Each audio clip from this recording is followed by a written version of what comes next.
help us to keep our minds upon you, Father. We open up our hearts and our minds to receive your word, that we would get the full and the whole meaning of your word, that we would take it forward and be doers of it. We pray that you would bless the speaker to bring it, and we'll never forget to praise you for it.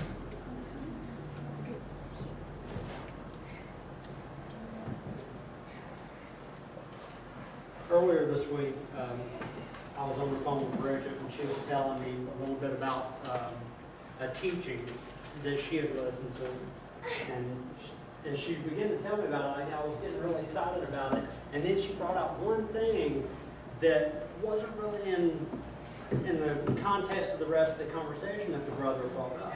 And it was the word mustard seed. And the moment that she said mustard seed, Yahweh began to pour into me. I thought of it as a revelation, and it may be, but what I think it is, I think it's a fresh perspective, because it changed the way I look at things. It changed the way I look at my life. It changes the way that I look at this mishpachah. It changes the way that I look at the entire body of the Messiah. And if we'll get our heads wrapped around this, and if we'll take it to heart, it'll change us. Because it gives us ideas of how to examine ourselves. And this one's a new beginning. Sister Mona had taught last week about how when they were getting ready to go into a land, it was a new beginning.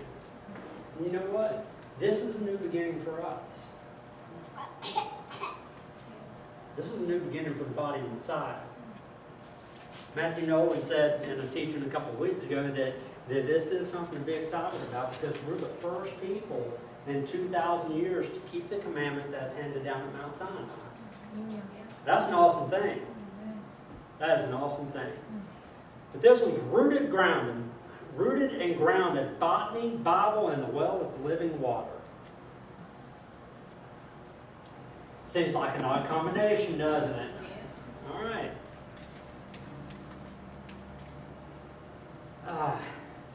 Bear with me for a moment,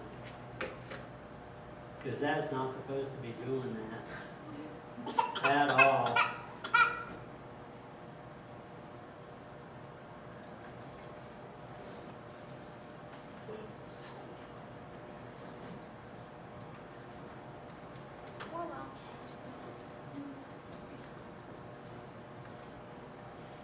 There we go.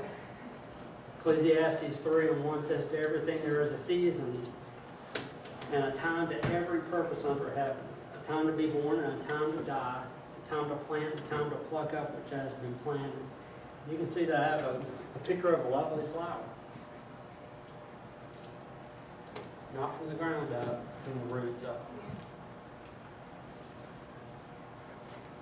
In Ephesians, 3rd chapter of Ephesians, says that he would grant you, according to his riches and glory, to be strengthened with might by his Spirit in the inner man, that Messiah may dwell in your hearts by faith, that ye, being rooted and grounded in love, may be able to comprehend with all the saints what is the breadth and length and depth and height, and to know the love of Messiah, which passeth knowledge, that ye might be filled with all the fullness of Elohim.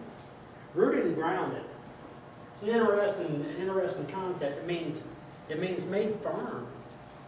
That the roots are dug in deep, that you can't be swayed. That's what it means. That's what we're to be. I shall not be moved. I shall not be moved. Just like a tree that's planted by the waters. Same concept. So we can't be swayed to and fro by every doctrine. First chapter of Psalms, this one really hit home to me. It said, "Blessed is the man that walketh not in the counsel of the ungodly, nor standeth in the way of sinners, nor sitteth in the seat of the scornful. But his delight is in the law of Yahweh, and in his law doth he meditate day and night. And he shall be like a tree planted by rivers of water, that bring forth his fruit in his season. His leaf also shall not wither, and whatsoever he doeth shall prosper. The ungodly are not so, but are like the chaff which the wind driveth away." Connection alert. connection alert. That's a conditional statement. Read that, because it says that if you delight in the law of the Lord and you meditate day or night, that you will be like a tree planted by the water's edge. That you will be a tree planted by a river, and that everything you do will prosper. Then the fourth verse of that, we see that it says that the ungodly are not so, but are like the sheep that are blown away by the wind. So we've got something that we can see here, to where if we keep the commandments of God, we're a healthy plant. But the ungodly aren't healthy. In order for a plant to be blown away by the wind, something has to happen. Something has to fail in order for the wind to pick that shape up and carry it away. That word planted is shathal. Look at that. It says plant, but it means transplant as well. Now, if I go and dig up Bridget's knockout roses that I planted a couple of weeks ago, and I take them to another place and plant them, transplant them, I've given them a new beginning in another place. So it's transplanted. Haven't we been transplanted from death to life? Haven't we been transplanted from curses to blessings? Psalms chapter 80, it says, Thou hast brought a vine out of Egypt, thou hast cast out the heathen and planted it, thou preparest room before it, and didst cause it to take deep root, and it filled the land. The hills were covered with the shadow of it, and the boughs thereof were like goodly cedars. Who's he talking about? Israel, right? He's speaking of it as a vine being transplanted out of Egypt and into the land of Israel, into the promised land. So it's not an abstract concept. We see it in Scripture. Now, if we go to Deuteronomy chapter 4, it's part of our Torah portion.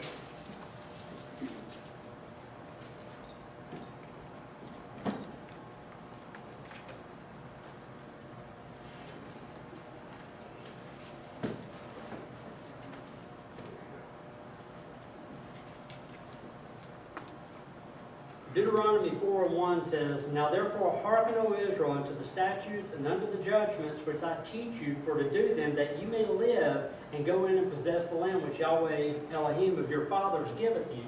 You shall not add unto the word which I command you, neither shall you diminish aught from it, that you may keep the commandments of Yahweh your Elohim, which I command you. Your eyes have seen what Yahweh did because of Baal Peor.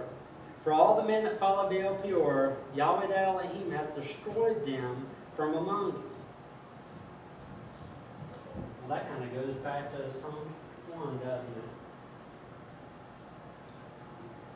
Because he destroyed them, he blew them away, they were chased.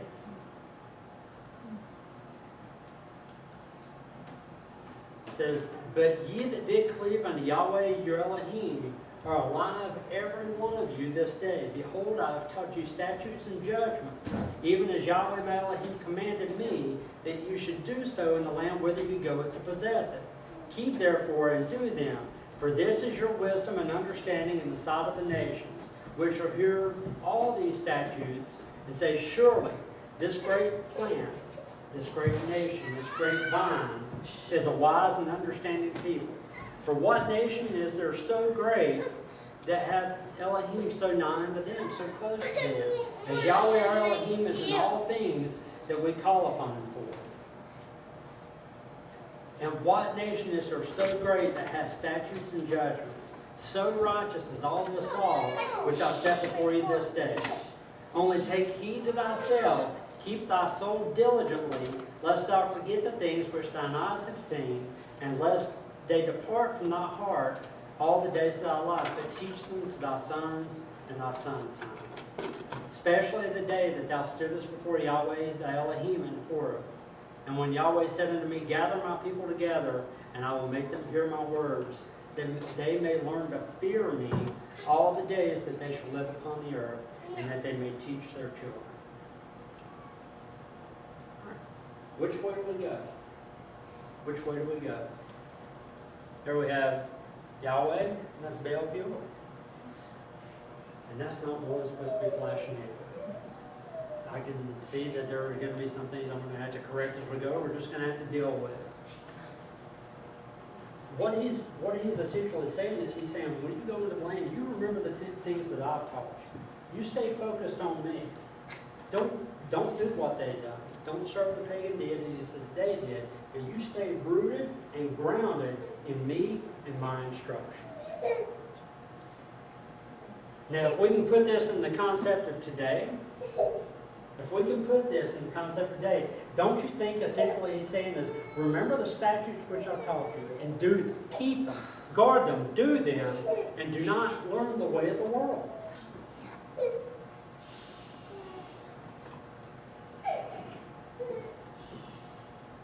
In Deuteronomy chapter 18, he says, when thou art come into the land which Yahweh thy Elohim giveth thee, thou shalt not learn to do after the abominations of those nations. There shall not be found any among you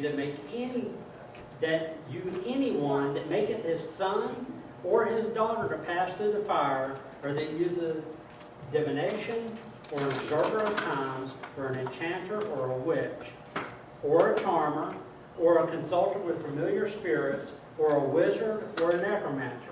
For all that do these things are an abomination unto Yahweh. Because of these abominations, Yahweh thy Elohim doth drive them out from before them. So he's telling them, when you come into this land, don't do what they do. Don't behave the way they do. Don't practice the same religions they do.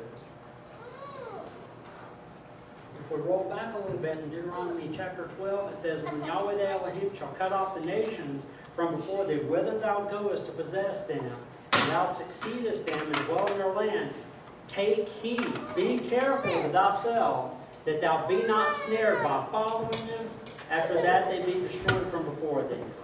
And that thou inquire not after their gods, saying, how do these nations serve their gods? Even so will I do likewise.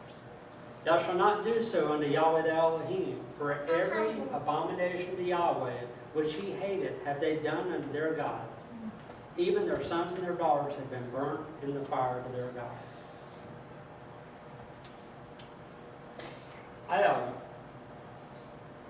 Back in my younger days, probably half a life ago, there was a friend of mine whose cousin just popped up one day and confessed that, hey, I'm a Druid. Well, okay, I was one become a Druid. How do you do this? Druidism hasn't been around for 700-800 years. How do you do that?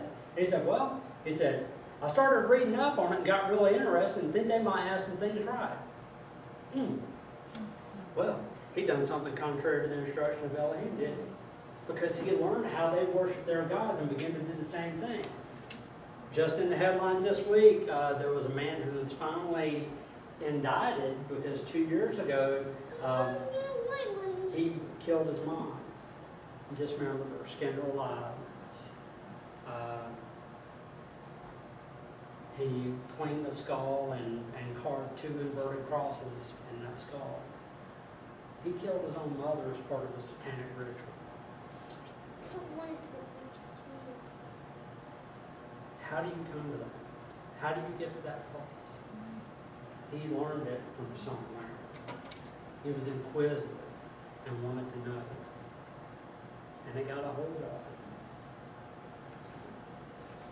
Okay, botany and the spiritual man. Here's where I begin to tie it all together. The root represents the spiritual man. They are unseen but are critical to the survival and prospering of a plant.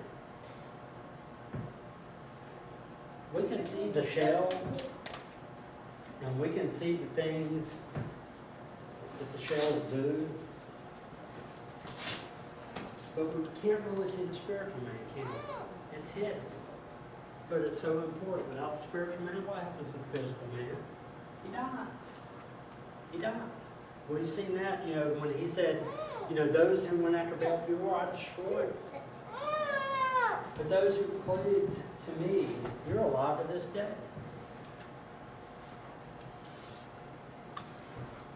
The stem, the leaves and the flowers and the fruit represent the outward manifestation of the condition of the root system. What does Scripture tell us? A tree is known by its fruit. Okay? Now, one thing that is absolutely critical to sustain a plant, the spiritual man, and every living thing is water. Here we go again. John 4:1-4. But whosoever drinketh of the water that I shall give him shall never thirst. But the water that I shall give him shall be in him a well of water springing up into everlasting life. And I think I just had a seizure. So who is that? What's that water? That water is Messiah. That water is also the Word. So we have the Torah, and the Torah made flesh that dwelt among us. It says that Ephesians 5:26 says that he might sanctify and cleanse it with the washing of water by the Word, the water of the Word, that he might present it to himself a glorious church, not having spot or wrinkle or any such thing, but that it should be holy and without blemish. Now, let's say, for instance, I had a white t-shirt that began to get a little dirty, and I went and washed it in a mud puddle. Would it come out clean? No chance it's going to come out in worse shape than it was before. Then in order to make something clean, the water has to be pure. It has to be absolutely pure. And there's that tree planted by the water's edge. You know, it's an amazing thing that how far trees will go to get water and the things that they will go through.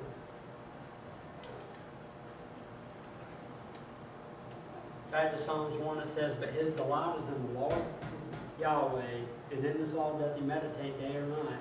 And he shall be like a tree planted by rivers of water, that bringeth forth his fruit in his season. His leaf also shall not wither, and whatsoever he do shall prosper.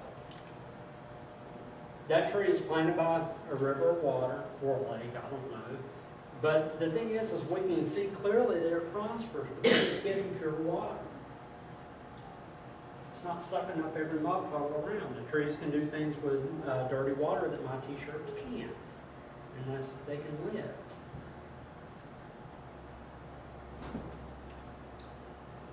Now, if we look at that picture, we can see where they apparently are cutting a pond out or something, and you can see the tree roots going down to the water level. They're seeking out the thing that gives them life. They're prospering, so they're getting abundant life. They're getting abundant water. And that's where we should be. Right there. We should be rooted and grounded in the faith. And if we understand that the faith is not what we believe, but what we do because of what we believe, then that means we're going to be rooted and grounded in His Word.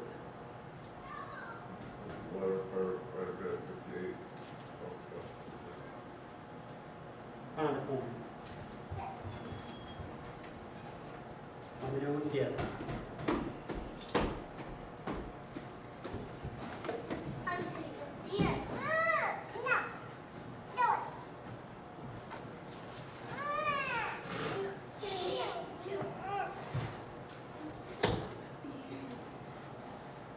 While he's looking for that, let's read the scripture and I'll explain to you what the picture is. Deuteronomy 12:30 says, take heed to thyself that thou be not snared by following them. After that they be destroyed from before thee, and that thou inquire not after their gods, saying, how did these nations serve their gods? Even so will I do likewise. Now, the funny thing about truth, did you find it? What is it? Then shalt thou call, and thou shalt answer, thou shalt cry, and he shall say, here I am.